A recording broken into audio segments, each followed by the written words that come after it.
After the end of World War II, the world was split into two, East and West. This marked the beginning of the era called the Cold War.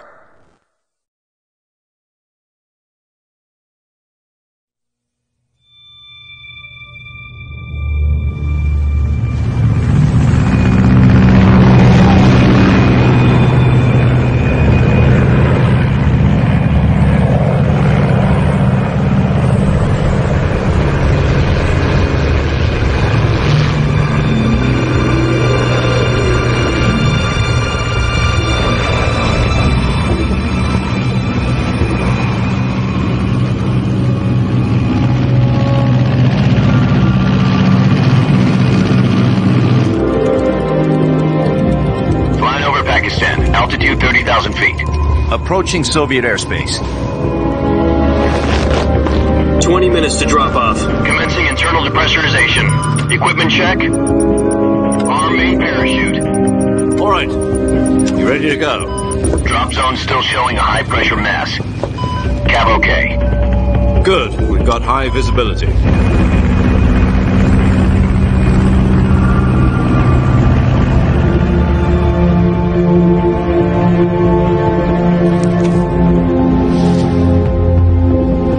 Put out that cigar. Connecting oxygen hose to interior connector. Put on your mask.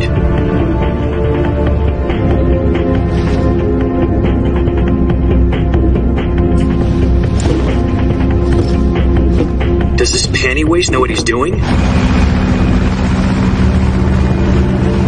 Approaching release point.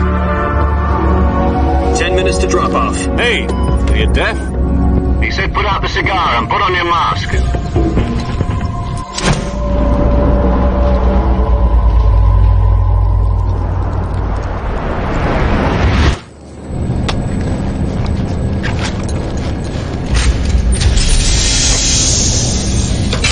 Depressurization complete.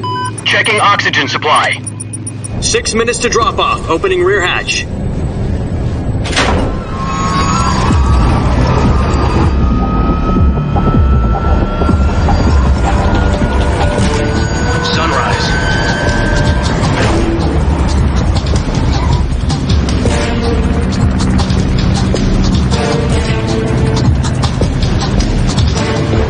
Temperature minus 46 degrees Celsius. 2 minutes to drop off. Stand up. You'll be falling at 130 miles per hour. Try not to get frostbite from the wind chill. 1 minute to drop off. Move to the rear. Activate bailout model. This is one for the history books. The world's first halo jump. 10 seconds to drop off. Stand by. Status okay, all green. Prepare for drop-off. Countdown. 5, 4, 3, 2, 1. Spread your wings And fly. God be with you.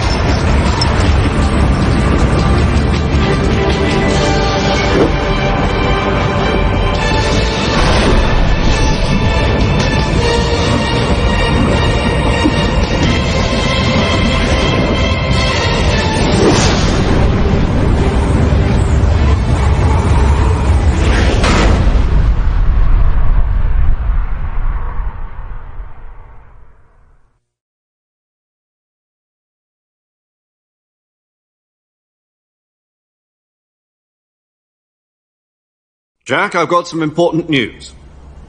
The head of the CIA has finally given us the green light for the virtuous mission. Virtual mission? No, the virtuous mission. The future of our Fox unit depends on it. If it succeeds, we'll be officially organized into a unit. Virtuous mission? Sounds like some kind of initiation ritual. You know, don't get cocky. This isn't a training op. Right. So what exactly is this wonderful mission? Well, about 2 years ago, a certain Soviet scientist requested asylum in the West through one of our moles. His name is Nikolai Stepanovich Sokolov. He's head of the OKB-754 Design Bureau, one of the Soviets' top-secret weapon research facilities, and the East's foremost expert on weapons development. Sokolov. Isn't he that famous rocket scientist? The very same. On April the 12th, 1961, the Soviets achieved the first manned spaceflight in history. The Earth was blue, but there was no God. Well spoken.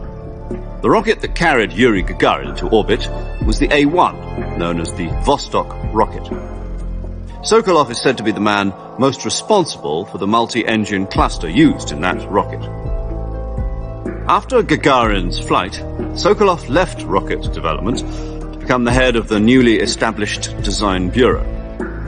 From a lowly technician to head of a design bureau, that's quite a success story, so why do you want to defect? It seems he'd become afraid of his own creations. Afraid? Call it a crisis of conscience. And for that, he left his country and his family behind and went over the fence? Not exactly. One of his conditions was that his family was also to be taken safely to the west. We used a mole to get the family out first and succeeded in sneaking Sokolov over the Berlin Wall shortly afterwards. I was the one who conducted the operation. The security on the eastern side was still full of holes back then. Then what? We got Sokolov over in one piece, but the whole ordeal had left him exhausted, and we checked him into a hospital in West Berlin.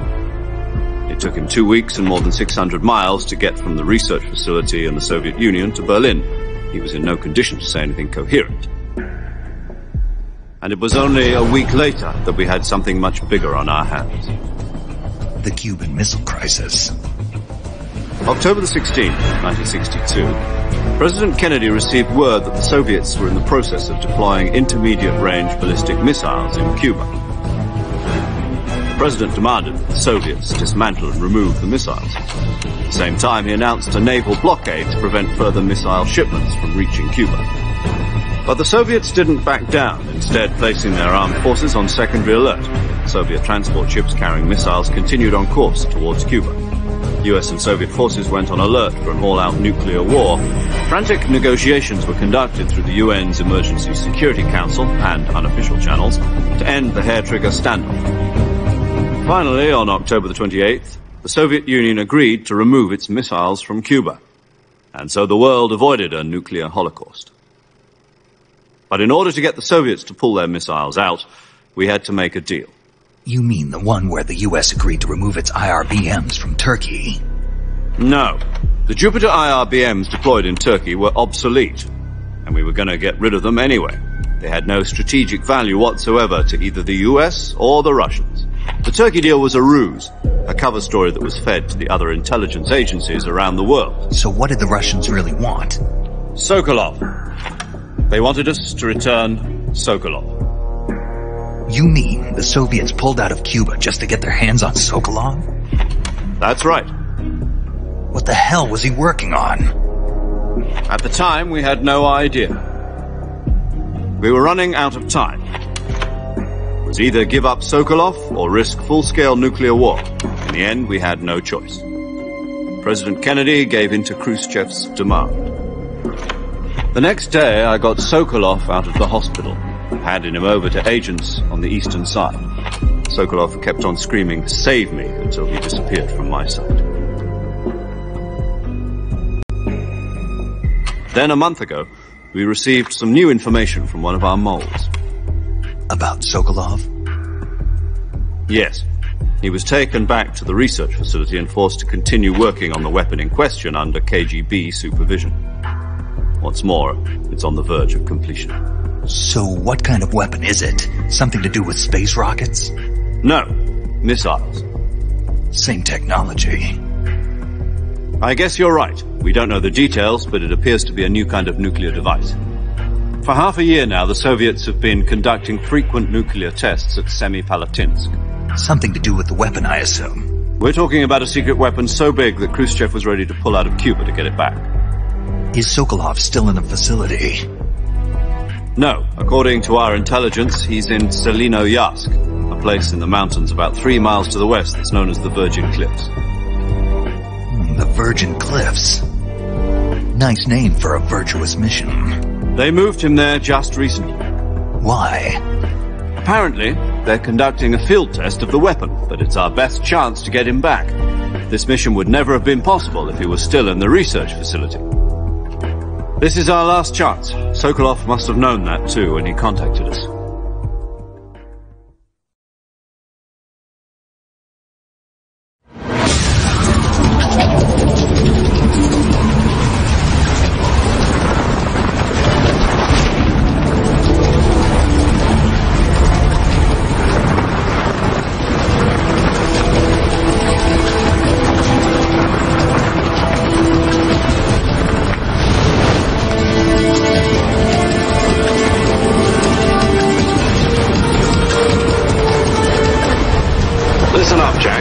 Mission is to infiltrate Selino Yask in the Soviet mountains, ensure the safety of Sokolov, and bring him back to the West.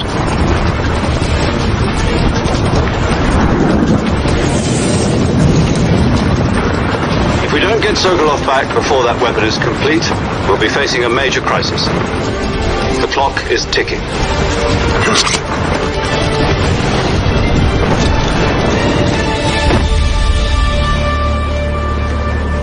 Once we've confirmed the rescue of Sokolov, stand by at the recovery point. A recovery balloon will be dropped at that point. Helium will be pumped into the balloon to inflate it. The process takes about 20 minutes. Once it's complete, the gunship's arm will latch onto the balloon and pull it up. The Fulton surface-to-air recovery system. I'm familiar with the theory. Take it easy. It's been combat-proven. Do you think Sokolov is up to it? The shock will be less than during a parachute jump, and the arm can handle up to 500 pounds. So you're planning on going over the border in a single combat talon? She's equipped with two 6-barrel 20mm Vulcan cannons, as well as two 40mm machine guns. Sounds like she could hold her own against a battalion of tanks. Even with the fuel in the reserve tank, we're facing a 4-hour time limit. If all goes well, it shouldn't take more than a few hours. Home in time for dinner. But if anything goes wrong, You'll be eating dinner, breakfast, and all the rest of your meals in the jungle.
Do you copy? You're already in enemy territory, and somebody might be listening in. From here on out, we'll be using code names to refer to each other. Your code name for this mission will be Naked Snake. I'll be referring to you as Snake from now on. You're not to mention your real name. Snake? What, you don't like snakes? What do you mean? Well, you've eaten one before, haven't you? In survival training. I'm glad to hear that. I don't know if I'd ever order one in a restaurant, but... Be careful, you might not have a choice. What about you, Major? What should I call you? Let's see. I'll be Tom. Call me Major Tom. Oh, and Snake? Yeah. The crew isn't watching anymore. You can take off the disguise now. Good idea. This isn't right. Time for the snake to shed his skin.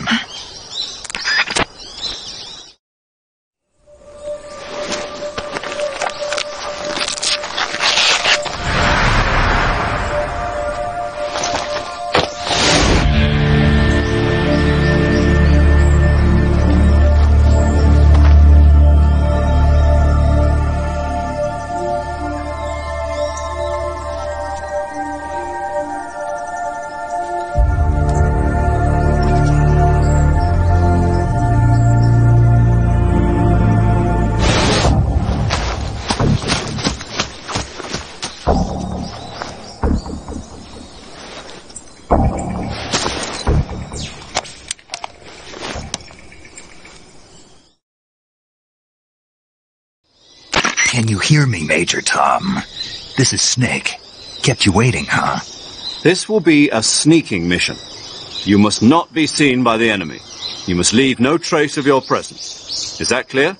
This kind of infiltration is the Fox unit's speciality. In other words, weapons and equipment are procured on site. That goes for food as well. You're completely naked, just as your name implies. Great. Now I see why you asked me if I like snakes. I suppose calling me Snake was your idea of a joke, too. No.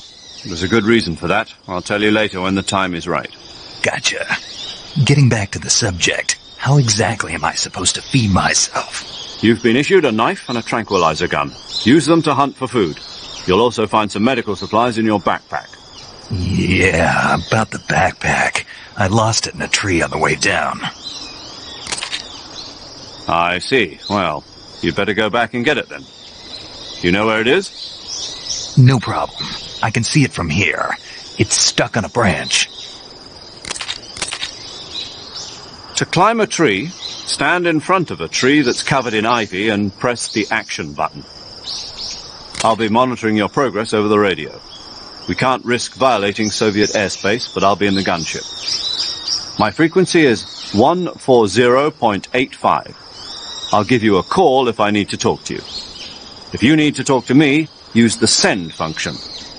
Okay, Snake, go get your backpack.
The backpack is on the branch pointing east on that tree, right? Walk along the branch and get it. Be careful not to fall. You should be able to grab your backpack if you hang from the branch by pressing the action button.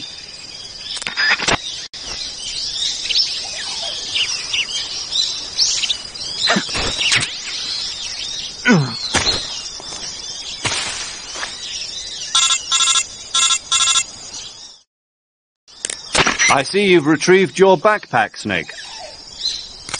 To equip a weapon, it's necessary to take it out of your backpack. In the survival viewer, choose Weapon from the backpack. Your available weapons will be displayed in a window in the upper left. From that list, choose the weapon you want to equip and press the Enter button. For other equipped items, just do the same thing from Item. Got it. Use the survival viewer backpack. Yep, that's right. Survival is fundamental to this mission. After you've been out in the field for a while, your stamina will start to drop. If your stamina gets too low, it'll affect your performance. You won't be able to shoot accurately, for example, and your wounds won't heal as smoothly. Keep an eye on your stamina so you don't run out.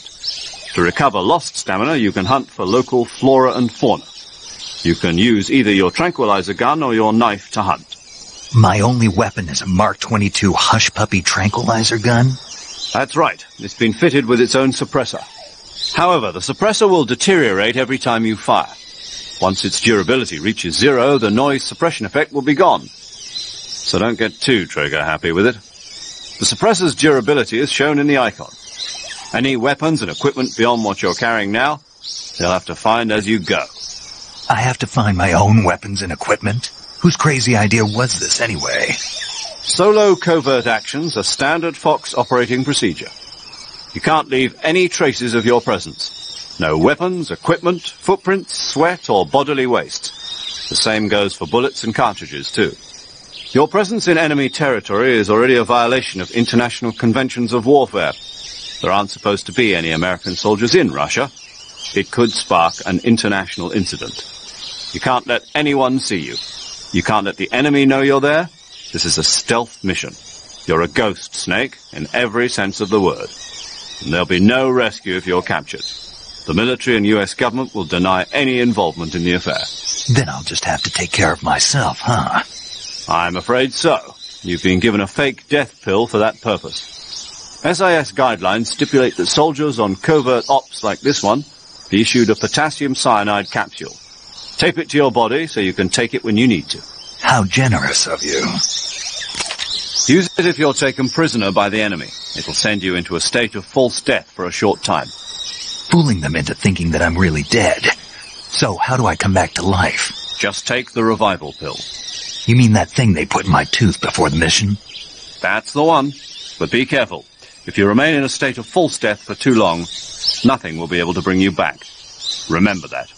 I'll keep it in mind. You said this was a solo mission, right? Right. I guess that means I can't count on any reinforcements. Correct. The mission rests entirely in your hands. A real one-man army. Relax. There's a support team ready to back you up over the radio. Who? I'll introduce them to you. This time, survival is of utmost importance. The first member of the support team will be in charge of monitoring your physical condition, acting as a medic, so to speak, as well as recording your mission data. She's a member of Fox as well, and she's here on the gunship with me. She? Hello, Snake. I'm paramedic. Nice to meet you. Paramedic. As in a medic who comes in by parachute. Aren't you going to tell me your real name? Are you going to tell me yours, Mr. Snake? My name, huh? It's John Doe. And they call you Jack for short. You're a regular Captain Nemo. A name means nothing on the battlefield. After a week, no one has a name. What's your name? Jane Doe. Very funny. I wasn't joking, but I'll tell you my name only if you manage to make it back alive. My frequency is 145.73. She's also in charge of recording your mission data. Whenever you want to save, send a message over the reserved save frequency, 140.96. So saving lets me record my mission data. That's right. It also records the state of your health. Good to know. There's one more person I want to introduce you to, Snake. Huh? Speaking of snakes, you remember the boss, don't you? A legendary soldier and your mentor. Actually, it was the boss that got the DCI's authorization in the first place. She's going to be serving as Fox's mission advisor. The boss is? She also helped me plan this mission. She and I were at SAS together. Jack, is that you? How many years has it been? Boss? That's right. It's me. Oh. Talk to me. Let me hear your voice. It's been 5 years, 72 days, and 18 hours. You've lost weight. You can tell just by the sound of my voice. Of course I can. I know all about you. Really? Well, I don't know anything about you. What's that supposed to mean? Why'd you disappear on me all of a sudden? I was on a top-secret mission. You didn't need me anymore. But there were still so many things I wanted you to teach me. No, I taught you everything you needed to know about fighting techniques. I taught you all I could. The rest you needed to learn on your own. Techniques, sure. But what about how to think like a soldier? How to think like a soldier? I can't teach you that. A soldier needs to be strong in spirit, body, and technique. And the only thing you can learn from someone else is technique. In fact, technique doesn't even matter. What's most important is spirit. Spirit and body are like two sides of a single coin. They're the same thing. I can't teach you how to think. You'll just have to figure it out for yourself. Listen to me, Jack. Just because soldiers are on the same side right now doesn't mean they always will be. Having personal feelings about your comrades is one of the worst sins you can commit. Politics determine who you face on the battlefield. And politics are a living thing. They change along with the times. Yesterday's good might be tomorrow's evil. Is that why you abandoned me? No, it had nothing to do with you. I already told you, Jack. I was on a top-secret mission. A soldier has to follow whatever orders he's given. It's not his place to question why. But you're looking for a reason to fight. You are a natural-born fighter, but you're not quite a soldier. A soldier is a political tool, nothing more. That's doubly true if he's a career soldier. Right and wrong have no place in his mission. He has no enemies and no friends. Only the mission. You follow the orders you're given. That's what being a soldier is. I do whatever I have to get the job done. I don't think about politics. That's not the same thing. Sooner or later, your conscience is going to bother you. In the end, you have to choose whether you're going to live as a soldier or just another man with a gun. There's a saying in the Orient, loyalty to the end. Do you know what it means? Being patriotic. It means devoting yourself to your country. I follow the president and the top brass. I'm ready to die for them if necessary. The president and the top brass won't be there forever. Once their terms are up, others will take their place. I follow the will of the leader, no matter who's in charge. People aren't the ones who dictate the missions. Then who does? The times. People's values change over time, and so do the leaders of a country. So there's no such thing as an enemy in absolute terms. The enemies we fight are only enemies in relative terms, constantly changing with the times. As long as we have loyalty to the end, there's no point in believing in anything, even in those we love. And that's the way a soldier's supposed to think? The only thing we can believe in with absolute certainty is the mission, Jack. All right, but do me a favor. What is it? Call me Snake. Snake? Oh, right. Your codename is Snake. It suits you well. That's right. The legendary unit that the boss put together during World War II was a snake. The Cobra unit, a group of heroes that brought the war to an end and saved the world. As long as you've got a legendary hero backing you up, you'll be fine. Isn't that right, Snake? Yeah. I can't think of anyone else I'd rather have with me.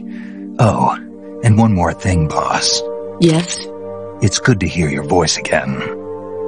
Same here. After all, who knows if either of us will make it out alive? Snake, you are always best at urban warfare and infiltrating buildings. But this is the jungle. Survival is going to be key. Those CQC techniques I taught you are sure to come in handy. CQC? Close quarters combat, huh? I've been in the Green Berets for the past few years. I'm probably pretty rusty. Not to worry. I'll be here to help you remember. After all, this is your first actual survival mission. I'll be supporting you over the radio. Where are you, boss? Next to the Major? The boss is communicating with us by radio from aboard a Permit-class submarine in the Arctic Ocean. My frequency is 141.80. Call me if you need my advice on battle techniques. Gotcha. Your mission is to retrieve Dr. Sokolov. Dr. Sokolov is being held in an abandoned factory located to the north of your current position. Avoid heavy combat and don't let anyone see you. Don't forget that this is a stealth mission. Snake, try to remember some of the basics of CQC.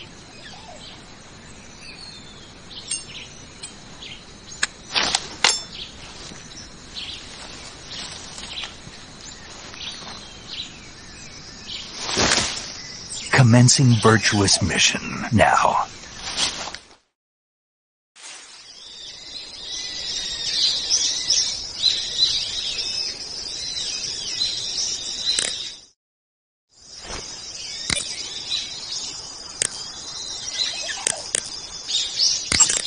Saving the game, Snake?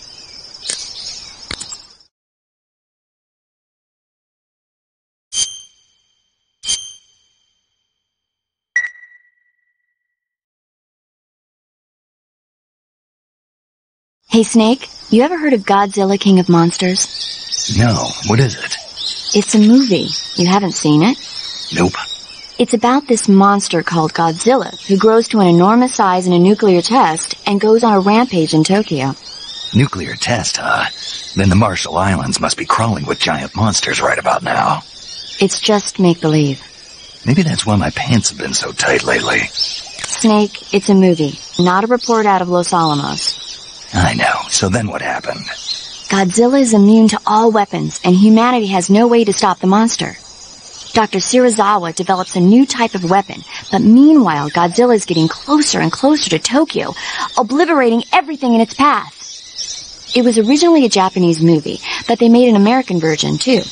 I recommend seeing the original Japanese one if you ever get the chance. It's mostly mindless fun, but it's also got a serious anti-nuke message as well. Where can I see the original? You'll just have to go to Japan. Really? That's too bad. Well, if you wait 40 years, you might be able to see it in America too. Why's that? 2004 will be Godzilla's 50th birthday. You think they're still going to be making Godzilla movies then? Of course! Everybody loves Godzilla. You sure know a lot about movies. I don't suppose you're the movie-watching type, are you? Not really. Okay, then I'll tell you everything I know. When the going gets tough, movies can save your life. It's always good to be able to look at things from a different perspective when you get in a jam. That's the magic of movies. No kidding. Well, I guess it might at least make a nice distraction. That's the spirit, Snake. Have a little fun.